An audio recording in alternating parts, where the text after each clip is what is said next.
Hello, this is Anviti. Welcome to the news with NDTV. It's Monday, June 2nd. And coming up in today's episode, floods and landslides leave over 34 dead across northeast India. 30 years prison sentence for Anna University rape convict. Karnataka Film Federation demands ban for Kamal Haasan's Thug Life. And Volodymyr Zelensky hails Ukraine's deepest strike inside Russia since the beginning of Russia-Ukraine war. Over the past 3 days, severe floods and landslides have claimed the lives of at least 34 people across northeastern states of India, including Assam, Manipur, Tripura, Sikkim, Meghalaya, and Arunachal Pradesh. The Indian Air Force and Assam Rifles have been deployed for rescue operations in the worst affected areas. In Assam, floods have impacted 764 villages across 19 districts, affecting over 3.6 lakh people. 10 deaths have been reported so far as well. The Brahmaputra and 5 other rivers are currently flowing above danger levels, and more than 10,000 people have been shifted to relief camps. Assam Minister Jayanta Malabarua confirmed that Rs 4 lakh compensation will be given to families of the deceased. In Manipur, over 19,000 people have been affected by heavy rains and river overflows. Officials reported 3,365 homes damaged and 47 landslides in the last 4 days. Imphal East has been hit the hardest, with many localities submerged. Relief camps have been set up and about 800 people have been rescued so far by the army as well as the Assam Rifles. Manipur Governor Ajay Kumar Bhalla visited flooded areas and extended school holidays in several districts. In Sikkim's Mangar district, more than 1,200 tourists were stranded after torrential rains and landslides blocked access routes. The first convoy of 18 vehicles carrying over 100 tourists reached Fidang on Monday. An additional convoy of 284 vehicles, 16 bikes, and 1,617 tourists is currently en route at the time of recording. District Collector Anant Jain, who led the operation, confirmed all tourists from Lachung will be safely evacuated in this convoy. Meanwhile, search operations have resumed for 9 individuals missing since 29th of May, when the vehicle fell into the Teesta River near Munshitang. The operation is being coordinated by the police, ITBP, BRO, Army and the NDRF. 2 rescued tourists are recovering well at a hospital in Gangtok. The Tourism and Civil Aviation Department has urged travellers to stay informed about weather as well as road conditions. A statement read, and I quote, "Your safety remains our utmost priority. Necessary relief and evacuation support will be provided promptly." Union Home Minister Amit Shah also posted on X, and he said, quote, "Spoke with Chief Ministers of Assam, Sikkim and Arunachal Pradesh and the Governor of Manipur. The Modi government stands like a rock in support of the people of Northeast." Unquote.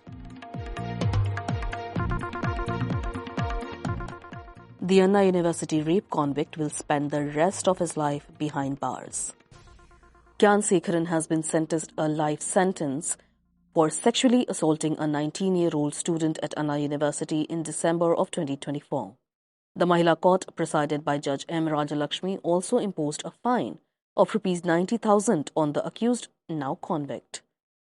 The judge ruled that Gyan Sekharan must serve a minimum of 30 years in prison. He was found guilty on all 11 charges, including rape, sexual assault, intimidation, and kidnapping. The prosecution relied on testimonies from 29 witnesses and a detailed 100-page charge sheet submitted by the police. Despite pleading for leniency, citing his responsibilities towards his elderly mother and a young daughter, the court handed him down the maximum punishment. Judge Rajalakshmi noted that the severity of the crime and the weight of the evidence did not permit a reduced sentence. The incident took place on 23rd of December when Gyan Sekharan entered the Anna University campus. A biryani seller by profession, he attacked a male friend of the student before assaulting her and recording the act on video with the intent to blackmail. He was arrested the same day. Tamil Nadu Chief Minister M.K. Stalin welcomed the verdict, praising the swift police response. Quote, "Through their action, Tamil Nadu police have responded to those who do drama over women's safety," unquote. This is, of course, because the case had withdrawn significant attention and outrage in December and had led to widespread protests. Opposition leader Edappi K. Palaniswamy had raised concerns about the convict allegedly speaking to a sir during the assault. However, police clarified that no one else was involved and the accused had pretended to be on a call. During the interrogation, Gnanasekharan also admitted to multiple thefts in the city. Authorities recovered over 100 sovereigns of stolen gold and luxury SUV from him. The investigation came under criticism for a while after survivor's identity was revealed in the first information report was publicly accessible online. Although police denied responsibility, the court called the breach a serious lapse. A woman-only SIT was formed to examine the case and the data leak. The court also directed the government to provide Rs 25 lakh in interim assistance to the survivor. The case also became a political flashpoint as BJP state president K. Annamalai publicly flogged himself in protest and launched a 48-day fast. He also shared an image claiming Gnanasekharan was linked to the ruling DMK, which the party denied. At the time, Chief Minister M.K. Stalin had said, "Anyone can be a party sympathizer, they do not have to necessarily be a member of the party." The controversy surrounding veteran actor Kamal Haasan's recent comments about the Kannada language continue to escalate with a strong response from the Karnataka film industry. The Karnataka Film Chamber of Commerce has issued a stern warning. Unless Haasan issues an apology for his remarks, his upcoming film Thug Life may not be released in the state. Quote, "If he does not apologize, Thug Life won't run in Karnataka, that is for sure. This is not about the industry, this is about the state," said M. Narasimhalu, president of Karnataka Film Chamber of Commerce. He added, and I'm quoting again, "Even political parties are opposing it. Pro-Kannada organizations are making it clear that he has to respond. Our exhibitors, our distributors are not ready to screen it. How can the movie then release here?"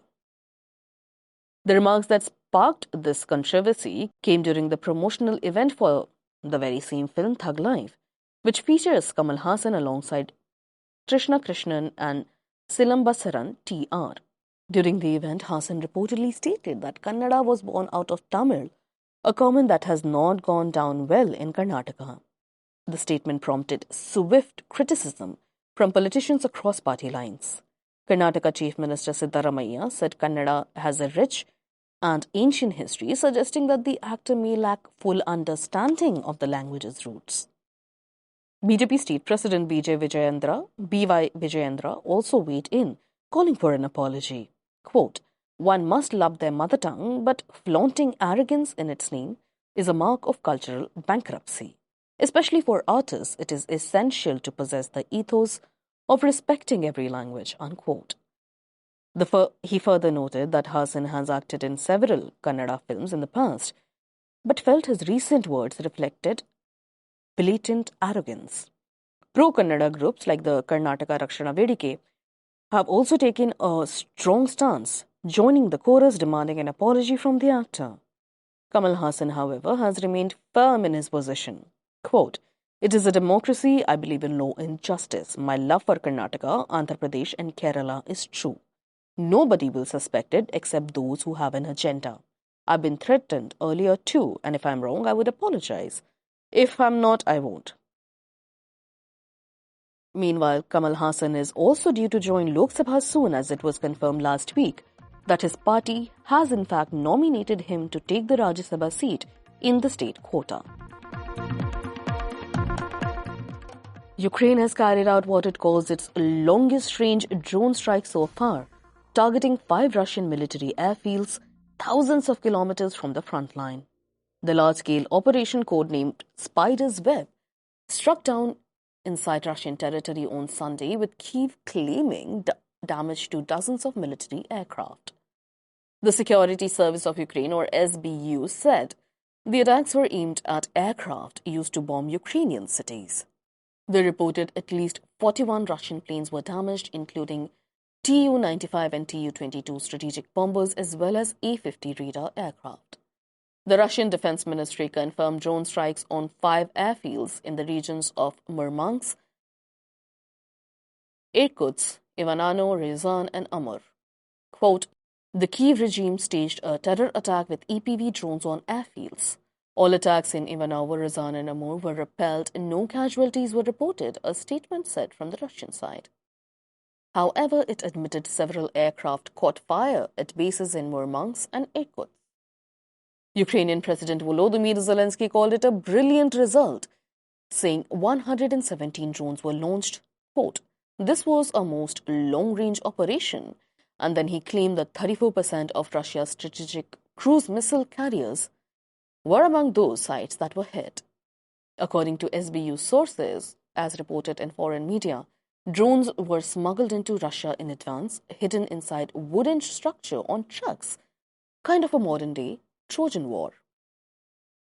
At the time of the attack, these opened remotely to release the drones towards the targets. Images released show black drones stored inside a container, kind of like in compartments. The Belia air base is in Irkutsk Oblast, over 4,000 kilometers from Ukraine, and the Olenya base in Murmansk were reportedly hit. Online videos show aircraft on fire and heavy smoke at both sides.